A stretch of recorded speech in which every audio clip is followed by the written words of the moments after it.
respeita, né? E vou dizer que a história não fica atrás também, não, viu?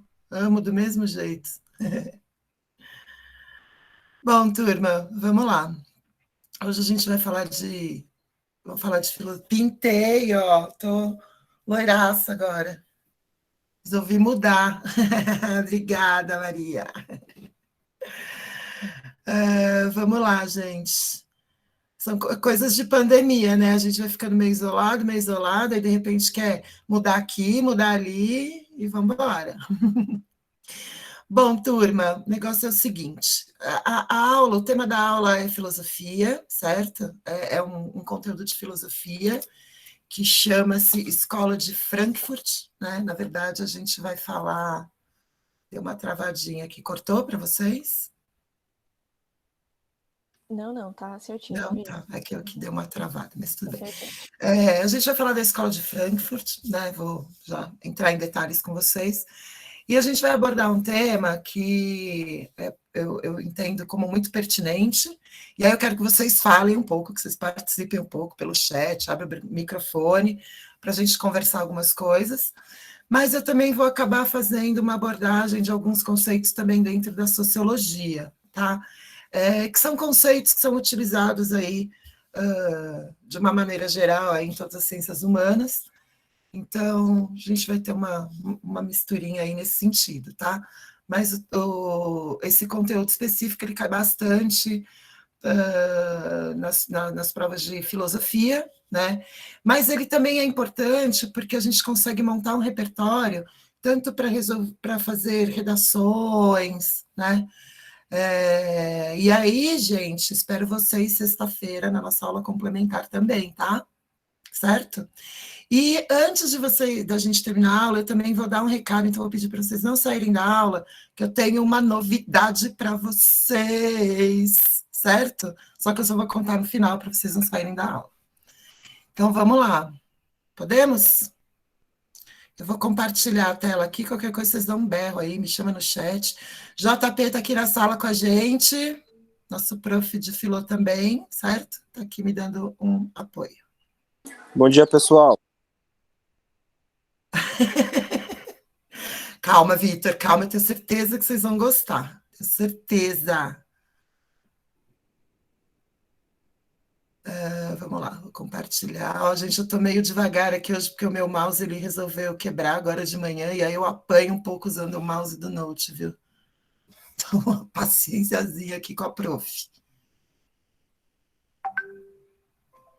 Bom, vamos lá. Escola de Frankfurt. Desta vez não tem música na aula, mas tem imagens para a gente discutir, por isso que eu quero que vocês falem, certo? Bom, vamos lá. Primeiro, antes de falar da Escola de Frankfurt, vamos pensar em algumas coisas aí relacionadas ao que eu vou falar aqui para frente. Eu vou mostrar aqui algumas charts, algumas coisas, né? Vamos pensando, e aí vocês vão falar o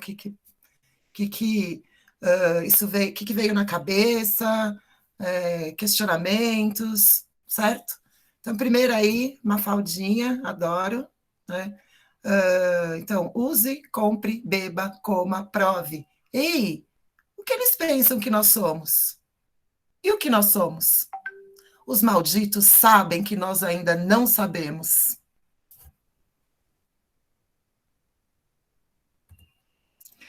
Essa outra aqui. Ó, poderoso da mídia de massa, obrigado por elevar a emoção, reduzir o pensamento e aniquilar a imaginação. Obrigada pela artificialidade das soluções rápidas e pela manipulação traiçoeira dos desejos humanos para fins comerciais. Esta tigela de tapioca morna representa meu cérebro, e eu ofereço em humilde sacrifício. Mantenha sua luz oscilante para sempre. Você chama isso de notícia? Isso não é informativo, isso é uma barulheira, isso é entretenimento, isso é sensacionalismo. Ainda bem, é só para tudo isso que eu tenho paciência.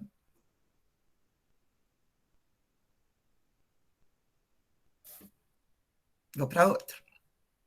Posso?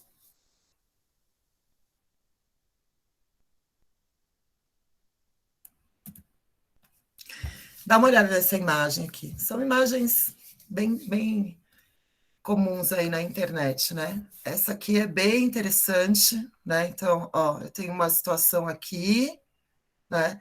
Mas eu tenho o foco da câmera aqui, né? E o que realmente está sendo transmitido, certo?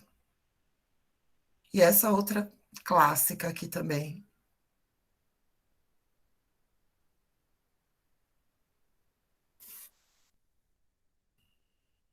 Vou voltar a tela aqui para vocês.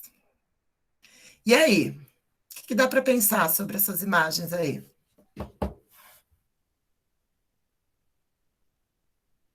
Admirável Mundo Novo, 1984. E Bauman. Ei, Savon! Estamos cada vez mais alienados, Maria Clara colocou, Letícia falou manipulação da mídia, certo? Savon, vou te dizer que eu adoro esses dois livros, assim, eu leio, já li eles várias e várias vezes, são maravilhosos, gosto muito. Que nós somos manipulados pela mídia e como marionetes. Mídia de massa, boa, Michael. Boa. E aí, a gente percebe isso só na. Aqui eu mostrei algumas questões de televisão, né? Mas a gente percebe isso só na televisão?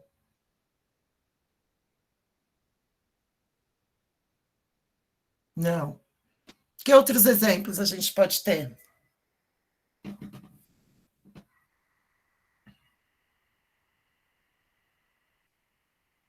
Redes sociais, governo, vários meios de comunicação, tipo celular, sociedade. E enquanto o próprio produto da cultura, né? Por exemplo, na música. Na música a gente percebe isso? Sim. Quem pode dar um exemplo?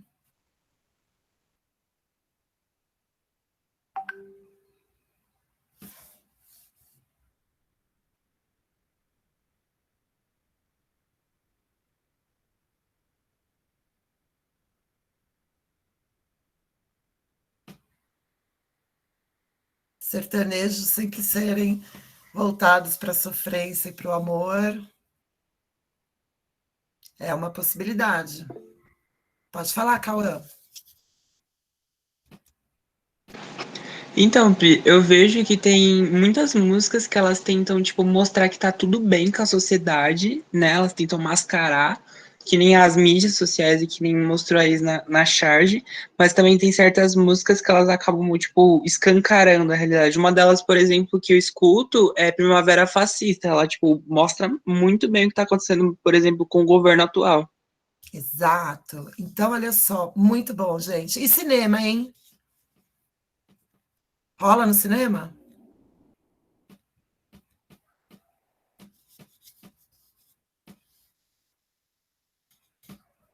Boa, boa, gente, perfeito. Olha só nessa discussão pequena aqui, a gente conseguiu perceber alguns elementos, né?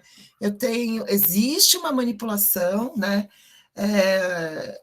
O Savão tinha citado aqui um pensador contemporâneo, que é o Bauman, né? Ele fala que o quarto poder do mundo é a mídia, né?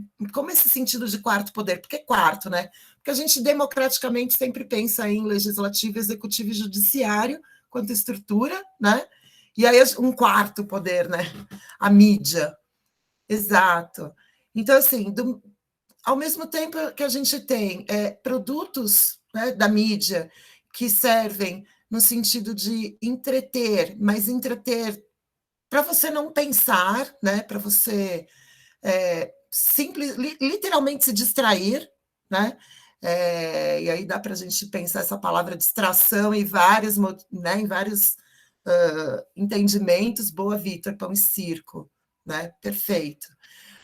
Como a gente também tem a arte que é voltada aí para realmente como uma representação do mundo, para a gente ter um entendimento crítico, né, das coisas. E aí tem análise dos períodos também, como é que isso é utilizado, né? O Bauman fala aí do quarto poder de manipulação, né? A escola de Frankfurt, ela vai tratar um pouco dessas questões, né? A sociologia também vai abordar um pouco esses conceitos, né? Vamos ver um pouquinho aí, eu vou mostrar até alguns exemplos para vocês aí ao longo da história, um clássico que sempre aparece e que a gente não pode esquecer dele nunca, né? Mas vamos seguir aí. Então, é isso, né, gente? E aí, quando a gente pensa assim, né, manipulação de mídia, a gente fala de cultura, né? A gente precisa nomear aí, pensar esses conceitos também, certo? Então, olha só, vamos pensar esses três aqui um pouquinho e tentar relacionar, né? Cultura, mídia e poder, certo? Então, olha só, do latim, né, medium, plural medium, né, substantivo que significa meio, elemento intermediário, mediador. Então, daí você tira mídia como, né, um meio de comunicação, ou seja, ele é o intermediário entre o emissor, ou seja, aquele que está produzindo a mensagem, né, e aquele que está recebendo, certo? Então, a mídia é esse veículo, né, essa ferramenta. E aí, onde é que está a intenção? Naquele que está produzindo, certo? A gente tem o termo muito comum usado hoje de sociedade midiática, né? Então, que no mundo atual, essa mídia ela tem um papel fundamental nos processos de interação social, né? E abrange a circulação cultural e também a circulação de mercadorias, né? Dentro do sistema capitalista que a gente vive. E, gente, a questão de propaganda, mercadoria, olha só dando um exemplo assim bem superficial, a gente se apega, inclusive, às marcas, né? Por exemplo, ninguém fala assim, eu vou na farmácia comprar uma haste flexível de plástico com pontas de algodão. Vocês falam isso? Ou vocês falam, vou comprar um cotonete? Né? Eu vou comprar um adesivo curativo, poroso para cobrir o meu machucado, né? Você fala, não, eu vou comprar um band-aid, certo? Então, olha só, você transforma até a marca no que é o produto, né? Então, olha como isso vai funcionando na cabeça da gente, né? Outras questões, por exemplo, relacionadas ao consumo aí, né? A gente vê propagandas e tal, aí a gente vê um produto que você, né, te incentiva ali, você acha interessante, de repente você fala assim, nossa, preciso disso, né? Preciso. Você quer. Né? A mídia faz você perceber um desejo ou faz ela transformar esse desejo numa necessidade, que você entenda isso como uma necessidade. Tá? Então, essa questão, a gente acaba pensando aí que dentro da sociedade capitalista, a própria cultura, né, ela e a informação também vão se tornar uma mercadoria, né? E a gente começa a relacionar essas coisas, certo? Então, como é que eu posso utilizar essa ferramenta, né, mídia, utilizando aspectos culturais para manutenção de um poder, certo? Então, essas coisas vão se relacionando. E a velocidade com que a gente recebe essas coisas, né? Se você está ali no celular, né? Você está ali, sei lá, no Facebook, Instagram, sei lá, qualquer rede social, né? Uma mexida de tela ali que você fez, qual a quantidade de informação que você recebeu ali? E quantas delas você realmente parou para ler e refletir sobre aquilo que você está vendo? Quase nenhuma, né? E não é porque é você ou é fulano, é porque a velocidade é tão grande que não dá tempo da gente refletir. Só que é o seguinte, né? Como diz o querido filósofo que eu gosto muito, né? O Spinoza, do século XVI, Spinoza diz assim, nós somos afetados por tudo, né? Por tudo. Mesmo que talvez eu não tenha parado e refletido sobre aquela determinada propaganda, por exemplo, né, eu só passei ali a página, ela ficou ali afetada ali, né? Ficou uma impressão ali na minha mente de alguma maneira, né? Quer ver outra coisa que eu ando percebendo? A gente anda consumindo muitas coisas via WhatsApp, né? Você faz a entrega, você pede, você acaba salvando ali o número, né? O WhatsApp da lanchonete, o WhatsApp da farmácia. E aí, quem usa um pouco dos status do WhatsApp, percebe que quando você publica um status ali, de repente aparece lá que o cara da lanchonete visualizou o seu status, né? Que a farmácia visualizou o seu status. Aí você fala, nossa, por que o cara fica vendo meus status, né? Na verdade, ele não está vendo seus status. Ele quer que você veja o nome dele ali te seguindo, te olhando, porque a hora que você quiser, nossa, quero pedir um lanche hoje, né? Aí você vai lembrar que o cara viu o seu status e você vai pedir ali. E isso num processo muito rápido, né? De frações de segundo. Então, onde é que a gente se encaixa aí no meio, né? O que a gente pode fazer a respeito disso, né? É uma sensação de controle? A gente tem como se libertar disso? Né? E aí, o que vocês acham? Dá para libertar? Ou não é tanto assim? Estou exagerando?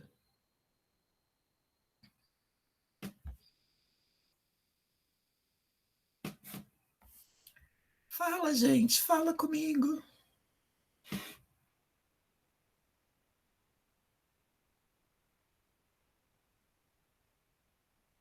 Fala, gente. O que vocês acham? Estou exagerando?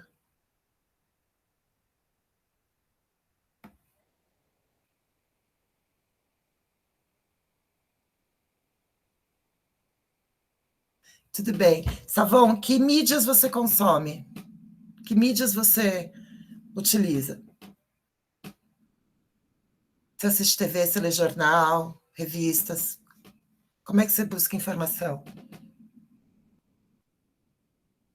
Sua plataforma de estudo e livro, certo? E nada de notícias? Essa questão, né, Bia? Acho, né, a Beatriz colocou aqui, eu acho que ocorre tão naturalmente, seria quase que impossível.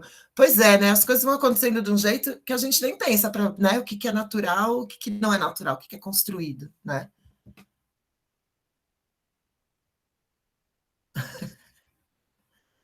Se libertar é difícil, ainda mais que é sempre pautado para a gente consumir, sim. Vitor colocou um restaurante, comprei feijoada uma vez, ficou todo fim de semana perguntando se eu queria. A Cris colocou, não é exagero, acabamos nos acostumando a isso. Isso. E aí a gente não para, né? A gente entra num automático, né? Que é comum dentro do entendimento do ser humano, né? Quando a gente se habitua a fazer determinada coisa, a gente faz aquilo no automático, igual, por exemplo, andar de bicicleta, né? Começo, você vai lá, toma uns rola, tal, não consegue, sente medo. De repente, você está andando até ouvindo música e tal, e entra no automático, né? Ver jornal pela manhã, boa. Consumo. É isso, Savon. Bom, muitos pensadores se debruçaram sobre isso, né? Então, vou voltar lá para o slide. Então, olha só. A escola de Frankfurt acaba pegando um pouco dessas questões, né? A escola de Frankfurt, ela foi um instituto de pensadores que foi fundado lá através da Universidade de Frankfurt em 1923, né? Frankfurt, na Alemanha. Gente, vou colocar uma contextualização histórica aqui para vocês entenderem um pouco. 1923, a gente está no período entre guerras, certo? Entre Primeira e Segunda Guerra Mundial, tá? Em 1922, o Mussolini assume o governo na Itália, tá? Nesse período, o Hitler na Alemanha estão no processo, você começa a ter uma ascensão do partido nazista, né? E ele já está ali, esse partido, em 22, 23, já tem um crescimento grande, as ideias já estão espalhando, né? As ideias nazistas, e nesse mesmo período, né, é fundada a Escola de Frankfurt, lá na Alemanha. Alguns dos principais pensadores, Theodor Adorno, Max Horkheimer, Friedrich Pollock, eles são pensadores alemães. O Adorno e o Horkheimer eram de famílias judias, certo? De famílias judias. e acabam fundando essa escola, né, esse instituto, com a ideia de se pensar a sociedade utilizando diversas áreas do conhecimento, né? Então, no olhar da filosofia, no olhar da sociologia, no olhar da economia, né, no olhar da história, e tentar construir um conhecimento a partir de todos esses questionamentos, né? E uma das grandes questões deles era como pensar o mundo moderno, contemporâneo, né? E as possibilidades de emancipação humana, tá? Quando chega a 33, que o Hitler chega ao poder na Alemanha, né, chega ao governo na Alemanha, esse instituto é fechado pelo governo, né, e aí esses pensadores vão acabar, já dentro do contexto do nazismo, vão acabar saindo da Alemanha, né, buscando exílio aí, né, em outros países da Europa, só que eles não fecham o instituto, né? É como se hoje é fácil a gente entender isso. Eles mantiveram o instituto tipo de forma virtual sem ter a internet, certo? Eles conseguiram manter isso. Eles ficam em vários países da Europa até que eles terminam aí, né, em 38, já na guerra, eles acabam indo para os Estados Unidos junto com Einstein e tal. E aí lá eles vão dar continuidade aos estudos, tá? Bom, a escola de Frankfurt também é chamada do Instituto de Teoria Crítica, tá? Justamente por tentar pensar esse mundo chamado aí também de pós-modernidade, né? E buscar uma emancipação humana. A questão é que é o seguinte: qual é o ponto de início de crítica desses pensadores? Eles olham para as produções filosóficas anteriores, né? E a primeira coisa que eles vão dizer é o seguinte: tá, tivemos aí durante toda, né, a história do pensamento humano um desenvolvimento racional, né, um desenvolvimento científico. E como é que o mundo chegou, né, aí na década de 30, como chegou? Né? Como que mesmo dentro dessa racionalidade a humanidade não conseguiu se emancipar totalmente? Ainda mais eles olhando o mundo pós-Primeira Guerra, né? A gente fala muito da Segunda Guerra Mundial por conta do nazismo e tal, mas a Primeira Guerra Mundial, ela provoca uma imensa transformação geopolítica no mundo. Por exemplo, você tinha lá o Império Turco-Otomano, que existiu né, de 1453 até o final da Primeira Guerra, né? Você tem a ideia do conceito de guerra total, ou seja, o cara não está numa guerra, no fronte, né, matando homem a homem, né? Agora o cara passa ali, né, né, tem uma metralhadora que ele mata à distância, ele nem vê quem ele está matando, né? Um conceito de guerra total, onde, né, vários países em várias regiões se envolveram, e ainda com resquícios em outras regiões do mundo que não necessariamente tiveram um conflito armado no seu território, mas se envolveram de uma certa maneira, né? Então, como? Né? Como que com toda essa racionalidade que o mundo conseguiu, final do 19, Revolução Industrial, né? Avanços tecnológicos ali até aquele momento, por que não conseguimos uma emancipação da humanidade? Né? Por que a gente não conseguiu se libertar, né, dessas questões de preconceitos, de disputas econômicas, disputas territoriais e todas as misérias? Então, isso é um pensamento central. E aí, principalmente o Horkheimer e o Adorno, eles vão dizer o seguinte: olha, não adianta ficar fazendo filosofia e questionando o mundo e pensando soluções, né, ou fazendo diversas críticas, se não há uma prática. Se não tiver essa prática, para que vai servir toda essa racionalidade? Né? Então, eles acabam desenvolvendo aí um certo pessimismo em relação ao que veio do pensamento iluminista do século XVIII, né, o pensamento do XIX. Né?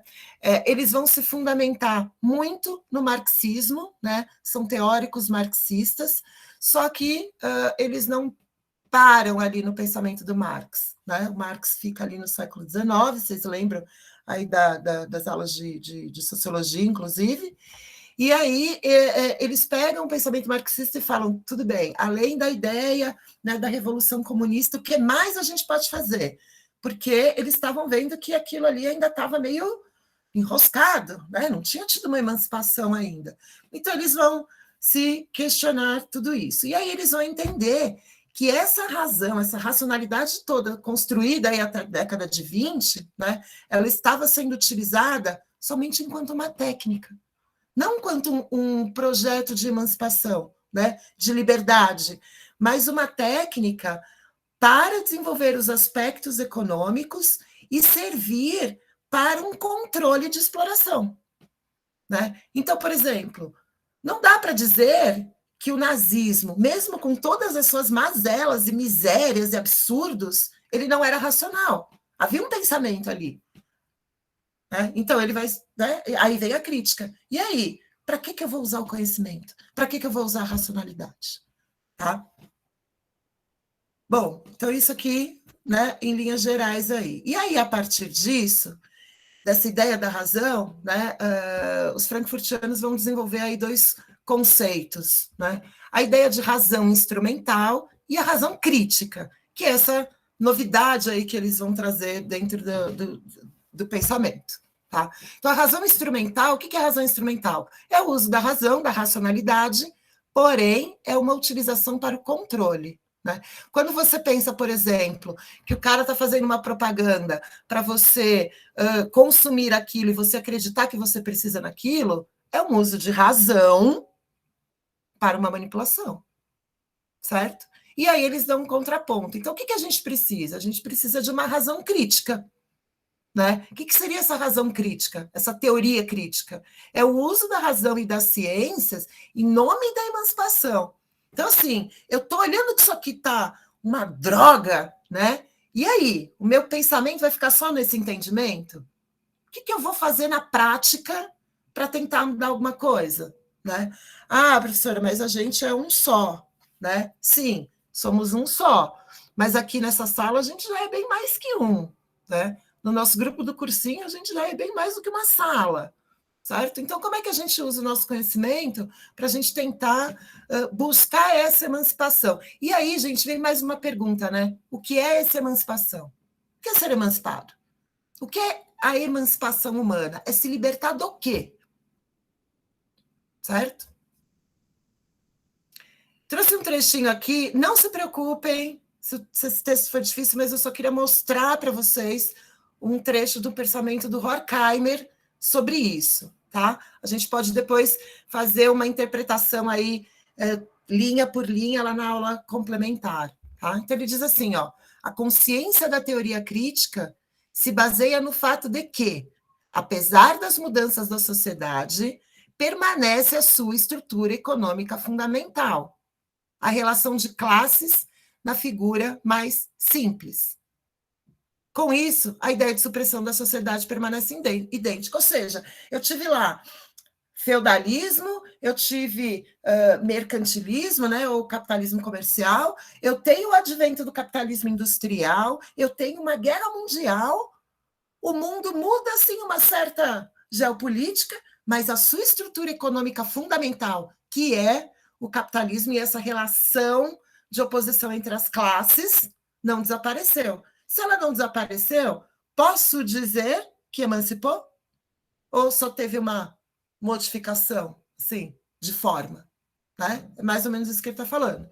E aí ele diz, ó, os traços decisivos do seu conteúdo, condicionados por esse fato, não sofreram alterações antes da transformação histórica. Por outro lado, a história não vai ficar estagnada. Né? O desenvolvimento teórico das oposições com os quais o pensamento crítico está entrelaçado altera a importância dos momentos isolados, obriga distinções e modifica a importância dos conhecimentos científicos especializados para a teoria e a praxis. Então, não adianta só ficar pensando, né? Escrevendo, pensando, eu preciso olhar as transformações da sociedade, eu preciso, inclusive, fazer com que a minha crítica, né, se transforme do mesmo jeito que alguns aspectos da sociedade vão se transformar, para que eu consiga pegar isso lá na base, sabe assim, ó, cortar o mal pela raiz, né? Então eu vou precisar ficar, né, abrindo até eu chegar e ter uma ação prática, senão nada muda, né? Você tem uma mudança de forma, mas a estrutura fundamental continua a mesma, né? Então, assim, o cara não é mais um escravo do século XVI, né? Mas hoje vive com um salário mínimo de R$ 1.000, e se o chefe, né? Isso que se tiver empregado, né? Mas se o patrão chegar para ele e falar, queridão, dá para você fazer um trabalho aqui 1 hora extra, né? Faz mais esse aqui, a gente acaba fazendo. Por quê? Porque tem medo de perder o emprego, porque precisa pagar as contas, porque tem 15 milhões de desempregados. Então, você tem uma mudança de forma, mas e aí? Né? Onde estão as amarras? Certo? Tudo bem, gente, até aqui? Ô, Pro, Oi. a Maria perguntou sobre alienação. Eu só vou pedir para ela reformular a pergunta novamente, para você responder para ela. Pode falar, Maria, abre o microfone.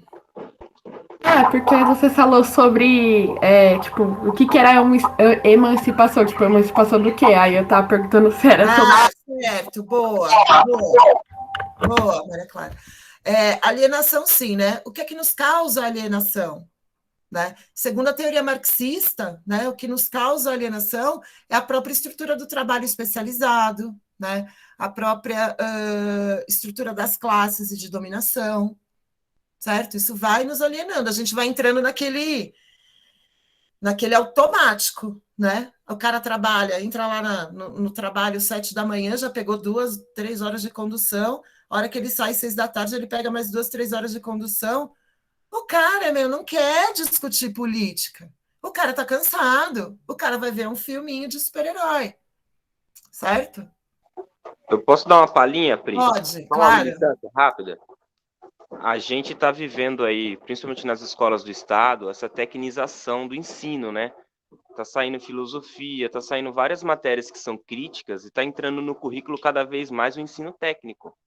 O ensino técnico é justamente isso, te ensina a mão de obra, mas você não tem reflexão política nenhuma. E é isso que eles querem mão de obra rápida e que você nunca reflita sobre o seu lugar no mundo. Eu acho que é por esse caminho aí, Maria. Exato, boa. É a questão agora do novo ensino médio, né, que tá tendo, que estão cortando, tipo, os alunos podem escolher, tipo, as aulas lá, né, as matérias que eles querem estudar, e daí, tipo, até uma professora minha da escola tava falando que, tipo, de biologia, ela só tinha, acho que era 10 alunos. Os outros escolheram outras matérias como português e matemática, entendeu? Aí, tipo, é tudo questão disso também, né? Sim, porque assim, olha, gente, tem uma grande diferença entre você ter mão de obra qualificada e mão de obra qualificada pensante, né? Uma mão de obra qualificada, ela é uma mão de obra técnica. O cara pode falar 5 línguas, saber ler todos os manuais das máquinas. Agora, o quanto ele foi preparado para questionar, né? A ABNT, Maria Clara, a ABNT ela tem uma outra questão, né? Ela é uma padronização técnica, no sentido da gente, até do campo científico, falar a mesma língua, né? Imagina se você, por exemplo, vai procurar um texto e cada biblioteca do mundo registra o texto de uma maneira. Né? Você tem também as normas técnicas de ABNT, por exemplo, de engenharia. Né? Os prédios novos, por exemplo, né, que tem lá o aquecimento a gás. Você tem uma norma técnica que você não pode botar um armário ali, né, porque vai impedir a circulação de ar e tal. Então, são algumas padronizações técnicas, mas ainda não é uma questão de alienação nesse sentido. Tá? A questão da alienação pela técnica é você utilizar a técnica para não desenvolver um pensamento crítico. Você não questiona. Você não questiona, você até questiona o sentido de como fazer isso, mas você não questiona o porquê você está fazendo aquilo. Certo? Bom, vou seguir aqui, que na verdade, gente, eu tenho 10 minutinhos, vai passando muito rápido. Tá? Tudo bem, gente? Até aqui. Bom,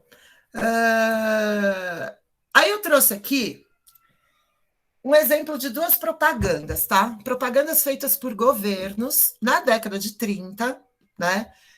Uma na Alemanha e uma no Brasil, tá? Olha só, essa aqui da esquerda é uma propaganda alemã, né? E ela está dizendo aqui, ó, Hitler, né? Hitler está construindo a Alemanha, né? Construa com ele, ajude Hitler a construir a Alemanha, certo? Então, olha só, né? Um homem forte, né? Colocando aí os tijolos, a bandeira nazista lá atrás, né? Então, assim, é um desenvolvimento, é um convencimento de nacionalismo, né? É um convencimento de que essa ideologia é a que vai reconstruir. E aqui é o integralismo no Brasil na década de 30 também, né? Que vai surgir como um grupo nazifascista, né? Olha como a propaganda ela é bem parecida. Então, ó, o Brasil precisa de você. Olha o apelo, né? Só que quando você pega um regime nazifascista ou um regime autoritário de uma maneira geral, o Brasil precisa de você, mas não há um olhar sobre o indivíduo, né? Eu preciso de você para você ser mão de obra, para você me obedecer, né? Para você cultuar o seu líder, né? E para desenvolver um nacionalismo exacerbado, assim, que não vai passar por uma ideia de soberania, mas vai passar por uma ideia de domínio, né? De um nacionalismo que somos uma unidade única, e aí, gente, você tem vários, né, problemas, porque se eu sou uma unidade única, onde estão as diferenças, por exemplo? Né? A Alemanha pegou 6 milhões de judeus e matou, né? Aqui no Brasil, nem precisava ter um holocausto, né, gente? Quantas mortes por cor, diferença de gênero, né, orientação sexual, quantas tem por dia? Né? E aí, professora, você pegou duas só da década de 30, né? Beleza. Então, eu peguei uma comparação aí 30 e nosso governo atual, né? Aí, do lado esquerdo, você tem um passeio de motocicleta feito pelo Mussolini, fascista, na Itália, né? E do outro lado, né, o nosso... Isso que vocês pensaram, realmente, né? Fazendo a mesma coisa. Precisa ter uma suástica pintada ali na moto?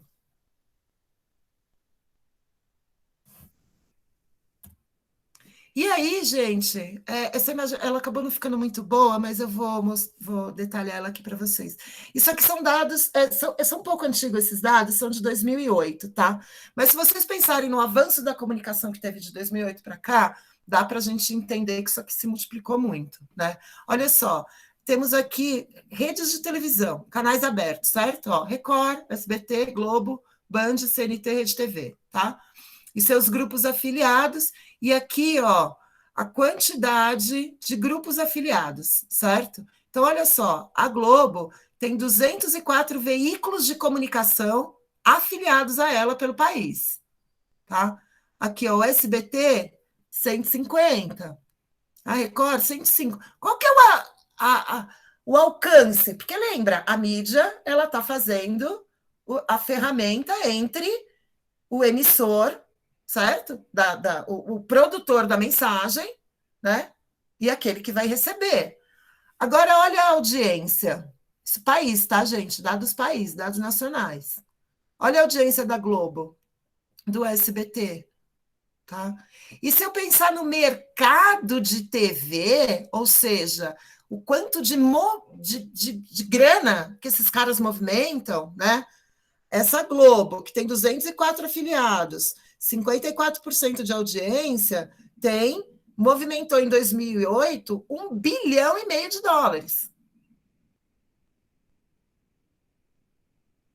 Certo? Bom, e aí, né? O que a gente faz com tudo isso, né? Porque chega uma hora que a gente fala, meu Deus, não vai ter jeito de nada. Não, tem que ter, gente. Até porque eu vou dizer uma coisa, hein? Vou usar o Horkheimer para dizer isso. a gente pode chegar no fundo do poço, mas se a gente pensar que a gente não pode fazer nada, a gente tem que desistir de tudo, né, gente? Então, assim, a gente pode até não encontrar uma saída ali em um determinado momento, mas alguma coisa a gente vai ter que fazer. E é para isso que a gente tem que usar o conhecimento, a ciência, né, para buscar essas saídas, né? E aí, tem um outro pensador aí da Escola de Frankfurt, que é o Habermas.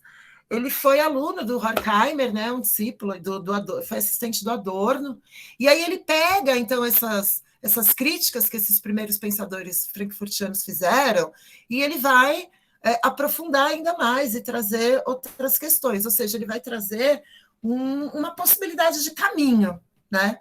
Então, ele diz o seguinte, a maneira com que a gente enxerga o mundo é um paradigma, certo? Paradigmas, eles são sempre assim, como se fosse uma lente que você põe e a maneira com que você enxerga as coisas e a maneira com que você vai interpretar. Ou seja, essa maneira que a gente vem tendo aí, né, de enxergar o mundo, ele chama de paradigma da produção. Então, é o quê? Se trata do estudo do impacto dos meios de produção e da organização econômica sobre os indivíduos.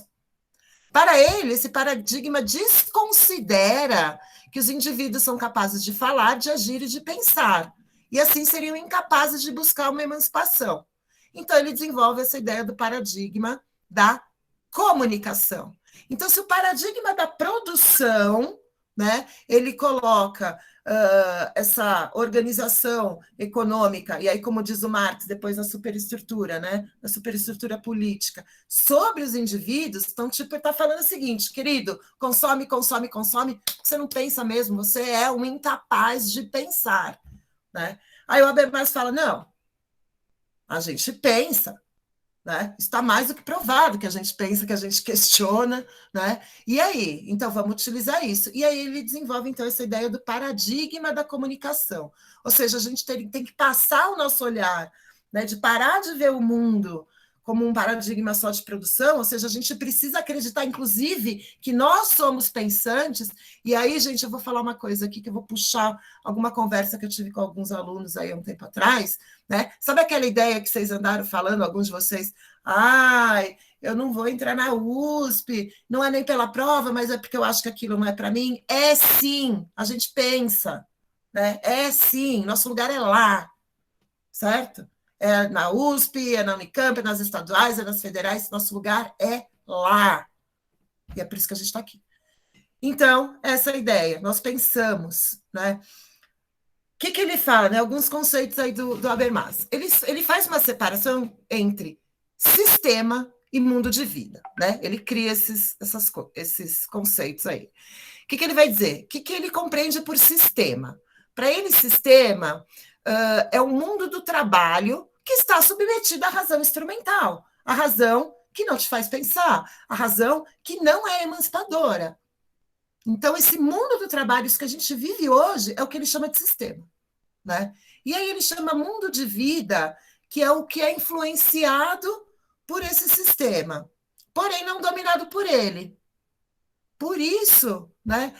Isso porque o desenvolvimento de uma ação comunicativa pode transcender esse controle. Então, ele está dizendo o seguinte, olha, esse sistema me bloqueia, me limita, me controla, né? Mas como nós somos seres pensantes, né?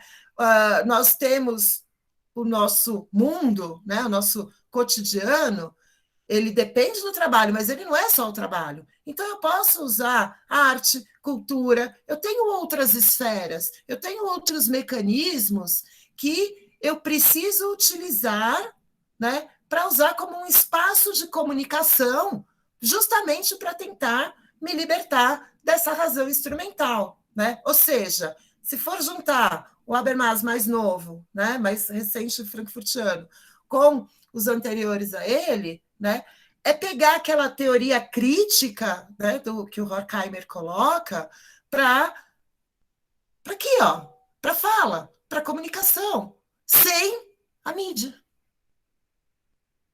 Direto, entre nós, um mundo, né, comunicação livre, tá? Então, ele diz o seguinte, né? Ele acaba fazendo uma crítica, isso aqui só para vocês saberem, ele acaba fazendo uma crítica aí um pouco ao Descartes, ao Kant, a fenomenologia. Eu não vou entrar profundamente nesse detalhe aqui, né, mas em que sentido que veio essa crítica? Né? Não aos conceitos, aos entendimentos todos, mas justamente que ele diz que o individualismo, né, que vem, inclusive, muito do iluminismo também, né, e o papel do filósofo isolado deve ser abandonada, em nome de uma ampla comunicação e desenvolvimentos artísticos e científicos em conjunto por todos os humanos, criando uma comunidade fundada em relações interpessoais. Para que isso ocorra, é necessário o desenvolvimento de uma esfera pública livre, né? Esfera pública livre. Eu preciso ter um espaço, eu preciso construir um espaço livre, ou seja, que consiga combater aquele paradigma de produção, que a gente consiga se libertar dele pelo menos um pouco, para a gente conseguir pensar, né, como um coletivo, e não só o filósofo também, né, sozinho, né, para que a gente encontre um caminho para essa emancipação, né? E aí ele dá um exemplo, né? Ele fala, por exemplo, a criação de normas e leis, certo? A gente sempre vai ter alguma regra social, né? Quando a gente vive numa sociedade, não dá para eu sair fazendo tudo que eu quero, né? Não dá para eu dizer, olha, eu não vou tomar vacina, eu, enquanto indivíduo, não sou obrigado a tomar a vacina. Meu, sinto muito, você vive numa sociedade, você é assim, vacina é um pacto social, justamente para que, por exemplo, aquele que tem uma doença autoimune, que não pode tomar uma vacina, seja protegido porque o grupo está vacinado, né? Então, assim, o individualismo ele não dá para ele ser levado ao extremo. A gente vive numa sociedade. Então, por exemplo, a criação de normas e leis, elas têm que surgir dessa ação comunicativa, dessa esfera pública livre, né? E aí a pergunta que ele faz, e a gente se faz, né, é assim, qual é o melhor regime de governo para isso? Qual é o melhor, mesmo que seja um regime ainda falho, né, que possa sofrer muitas modificações, e ainda bem que pode, né? Mas qual seria o melhor regime de governo para isso?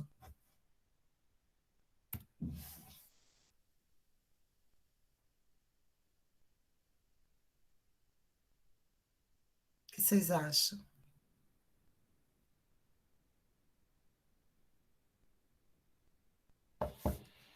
O que é o melhor regime de governo, gente? O que a gente tem de regime de governo que a gente conhece aí na história da humanidade? Monarquia parlamentar, monarquia absolutista, autoritarismo, totalitarismo. E aí? Teocracia? Boa, Lê. Democracia, né, gente? É a única possibilidade de eu conseguir aí uma esfera livre, né? Turma, eu passei aí 2 minutinhos.